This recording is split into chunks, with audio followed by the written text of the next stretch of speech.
मुंबई येथे आंदोलनाचा आज तिसरा दिवस आहे आणि मनोज जरांगे पाटील हे उपोषणाला बसलेले आहेत। अद्याप कुठल्याही मागणीवरती सरकारकडून ठोस असं आश्वासन देण्यात आलेलं नाही। काल शिंदे समितीचे जे अध्यक्ष होते ज्यांनी कुणबी नोंदी संदर्भात जे महाराष्ट्रभरामध्ये सर्वेक्षण केलं होतं त्या संदर्भात त्या विषयावर काल त्यांची आणि जरांगे पाटलांची भेट झाली।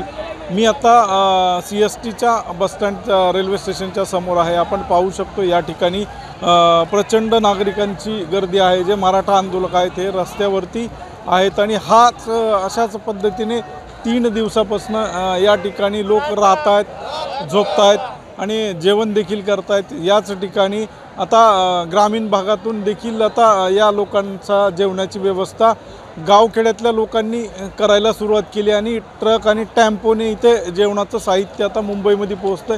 याचं कारण असं आहे की मुंबईमधील जे छोटे स्टॉलधारक आहेत या लोकांचं त्यांनी दुकानं बंद केली। जिथे स्वस्तामध्ये जेवण मिळेल अशा पद्धतीने जे दुकानं होती ती बंद केली। त्यामुळे आता गावखेड्यातून लोकांनी टेम्पोने इथं भाकरीची सोय केली आणि त्या मराठा बांधवांना देत आहेत। या ठिकाणी आपण पाहू शकतो रस्त्यावरती बसून ही लोक सकाळची जेवण करतायत, नाश्ता करतायत आणि रोडवरती बसून ही सगळी मंडळी आता जेवण करताना पाहायला मिळते। लोक इथं रस्त्यावरती बसलेले आहेत आणि समोरच्या टेम्पोमधून देखील लोकांना जेवण वगैरे दिलं जातं आहे आणि इथे प्रत्येक मराठा बांधवांना जेवणाची पाण्याची व्यवस्था केली जाते। या आंदोलना आलेल्या लोकांची सोय शासनाकडनं मात्र झाली नाही, पण यामुळे जे ग्रामीण भागातील लोक असतील, मुंबईत राहणारे काही लोक असतील, या लोकांनी देखील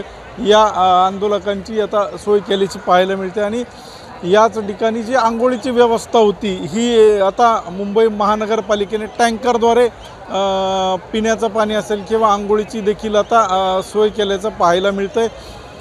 या सर्व परिस्थितीमध्ये आता पोलीस देखील रस्त्यावरती उतरलेले आहेत आणि पोलिसांना देखील हे सगळं दृश्य वेगळ्या पद्धतीने पाहावं लागतं। रोडवरती आहे आणि हे अत्यंत शांततेच्या पद्धतीने हे आंदोलन सुरू आहे। लोक रस्त्यावरती दिसत आहेत आणि आपापल्या सोयीनुसार लोक जेवणाची व्यवस्था असेल, झोपण्याची जागा असेल त्या ठिकाणी लोक राहत आहेत आणि जिथे मिळेल जागा, जिथे आश्रय मिळेल त्या ठिकाणी लोक राहत आहेत। आणि या ठिकाणी आपला जो मोबाईल आहे जो चार्ज करायचा असतो त्याला देखील लोकांनी आता इथलचे स्ट्रीट लाईटचे पोल आहेत यावरती आता एक वायर लावून त्या ठिकाणी खाली बोर्ड ठेवून यामध्ये लोक आपल्याला मोबाईल चार्ज करताना पाहायला देखील मिळाले आहेत। लोकशिवाय मराठीसाठी दीपक जाधव, बीड।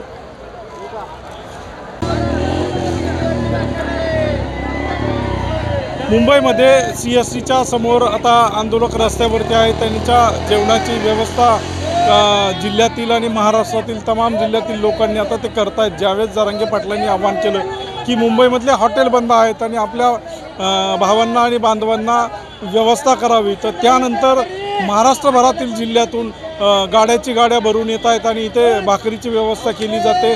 केळी असतील, बिस्किट असेल, फरसाण असेल, ज्या काही खाण्याच्या वस्तू आहेत त्या सर्व काही आता मुंबईमध्ये ग्रामीण भागातून पोहोचायला सुरुवात झाली आहे। आपण पाहू शकता जे भाग्यश्री हॉटेलचे मालक आहेत त्यांनी देखील या ठिकाणी एक टेम्पो भरून आणला आहे आणि त्या टेम्पोमध्ये त्यांनी केळी आणलेली आहे, फरसाण आणलेलं आहे आणि बिस्किट असतील, इतर जे खाण्याचे साहित्य आहे हे सगळे घेऊन आलेत आणि पाण्याच्या बाटली देखील सोबत घेऊन आलेत आणि त्यांच्या सोबत त्यांचे कुटुंबीय देखील आहेत आणि छोट्या मुलासह ते इथं येऊन आपल्या मराठा बांधवांना ते वाटप करतायत। आणि इथे मुंबईमधीलच काही नागरिक आहेत आणि जे इथं नोकरीसाठी आहेत या लोकांकडनं देखील इथे वडापाव लोकांना दिला जातो, पाण्याची बाटली दिली जाते आणि या ठिकाणी जे आंदोलक आहेत हे या सर्वाचा आवडीने आस्वाद घेतात आणि या सर्व ठिकाणी परिसरामध्ये आंदोलक दिसतात। यांना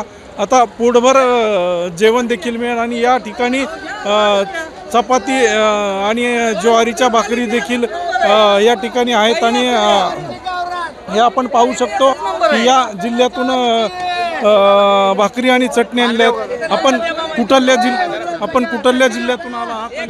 मैं राहुल मकरदा डोंगरे राहणार कोतळा कळंब तालुका धाराशिव आमचं गाव आहे. आमच्या गावामधून आम्ही पहिल्या दिवशी आंतरवालीहून आलतो.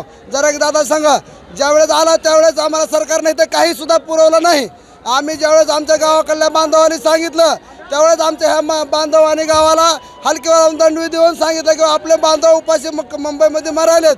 तर सगळ्यांनी आमच्या बांधवांनी तरुण तडफदार नेते आमच्या माणसांनी गोळा करून भाकरी गोळा करून आणल्या.